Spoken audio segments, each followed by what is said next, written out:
आपको। देखिए सबसे बड़ी चीज़ जानते हैं क्या है, खेसारी लाल यादव विवाद में रहता नहीं है। लोगों को विवाद इसलिए करना है कि भाई खेसारी का ही नाम लेकर बड़ा होना है।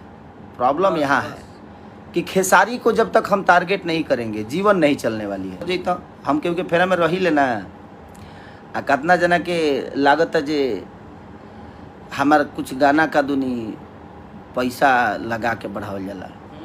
आए वाह बाप रे, पैसा तू ही लगावे लगा तोहरे घर से आवेला, ओरिजिनल व्यू होला इनकर। बाप रे बाप गजब इनकर व्यू भागत है। तहार तो व्यू इतना भागत है न बाबू, इतना धरती पे बाजत नु कि हम धरती कई जगह तो धरती फाट गइल है। कई जगह तो हम देखनी दरार पड़ल दानवा के धमक से।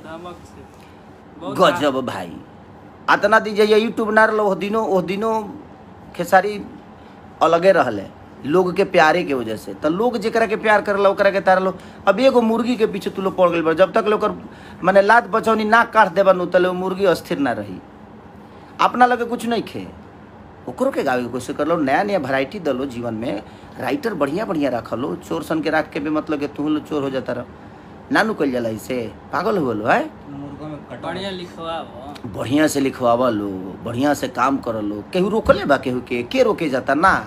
लेकिन एगो मुर्गी के पीछे पड़ल बड़ा लो बेमतलब के। लागत है कि नया साल में इतना निमन को मुर्गी आयर ना लसिया।